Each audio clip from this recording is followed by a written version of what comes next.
अक्सर ऐसा लगता है ना कि जानकारी का ये जो बोझ है, ये इन्फॉर्मेशन ओवरलोड, ये सिर्फ आज के डिजिटल जमाने की देन है। पर ऐसा है नहीं। चलिए थोड़ा पीछे चलते हैं। 19वीं सदी में, जहां एक डॉक्टर ने सूचना के इसी सैलाब से निपटने का एक ऐसा तरीका खोजा जो आज भी हमें बहुत कुछ सिखा सकता है। ये कहानी है शोर में से संगीत को पहचानने की।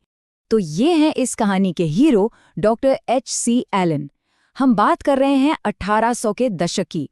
और डॉक्टर एलन, जैसा कि हम देख सकते हैं, सचमुच मेडिकल किताबों, नोट्स और रिसर्च के एक पहाड़ के नीचे दबे हुए थे।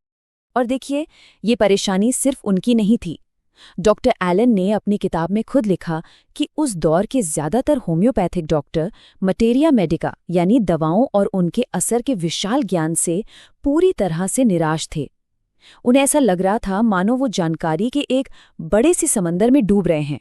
तो बात यह है कि ये सिर्फ कोई मेडिकल प्रॉब्लम नहीं थी। नहीं, ये थी एक क्लासिक इन्फॉर्मेशन ओवरलोड की समस्या, बस 19वीं सदी के अंदाज में।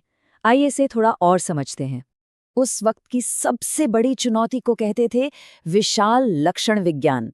मतलब सैकड़ों दवाएं और हर दवा के लिए लक्षणों की एक कभी ना खत्म होने वाली लिस्ट। ये एक ऐसे बेतरतीब समंदर जैसा था जिसमें सही इलाज ढूंढना लगभग नामुमकिन था। तो अब इस बड़ी सी प्रॉब्लम के जवाब में डॉक्टर एलन एक ऐसा आइडिया लेकर आए जो था तो बहुत सिंपल पर बिल्कुल क्रांतिकारी था।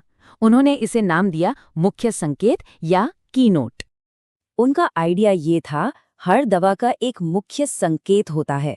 अब ये कोई आम लक्षण नहीं है, ये कुछ ऐसा है जो अजीब है, अनोखा है या इतना ज्यादा खास है कि वो उस दवा की पहचान बन जाता है। ये वो एक सुराग है जो बाकी सबसे अलग चमकता है।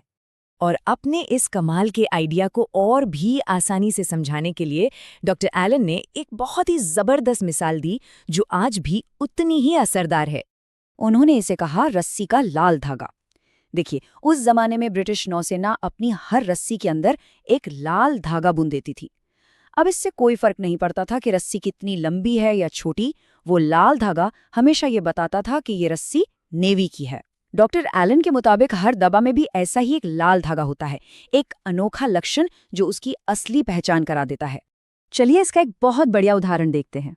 यहाँ दो अलग अलग दवाएं हैं, दोनों ही खांसी के लिए हैं। पहली दवा तब काम आती है जब सांस छोड़ने पर खांसी हो और दूसरी तब जब सांस लेने पर खांसी हो। है ना कमाल की बात? बस इतना सा फर्क, सांस लेना और सांस छोड़ना। और यही है वो लाल धागा जो सही इलाज की तरफ ले जाता है। ये कीनोट्स ना अक्सर मरीज की एक पूरी तस्वीर ही बना देते हैं, जैसे किसी बोतल में कोई संदेश बंद हो। चलिए कुछ मजेदार उदाहरण देखते हैं कि ये कितने अजीब और कितने सटीक हो सकते हैं। जैसे कि ये नीचे की ओर जाने का डर। जरा सोचिए, एक बच्चा जिसे पालने में नीचे रखते ही वो डरकर रोने लगे, या कोई जिसे सीढ़ियों से उतरते हुए घबराहट हो। ये सिर्फ डर नहीं है, ये एक बहुत ही खास, बहुत ही स्पेसिफिक तरह का डर है। या फिर ये वाला देखिए, ये एक इमोशनल स्टेट है। ऐसा महसूस होना जैसे एक भारी काला बादल सिर पर छा गया हो।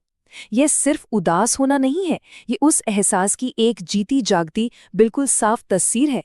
और ये तो और भी अजीब है, मन के अंदर की लड़ाई। ऐसा महसूस होना जैसे अंदर दो इच्छाएं लड़ रही हैं। एक कहती है करो और दूसरी तुरंत मना कर देती है। ये किसी के मन के अंदर चल रही कश्मकश का कितना सटीक वर्णन है। और आखिर में एक बिल्कुल फिजिकल लक्षण, दूध की असहिष्णुता। ये सिर्फ दूध का हजम न होना नहीं है, ये बहुत खास है। दूध पीते ही उसका दही जैसे थक्कों में उल्टी हो जाना। यही है मुख्य संकेत की ताकत जो बहुत सारे शोर से सिग्नल को अलग करती है।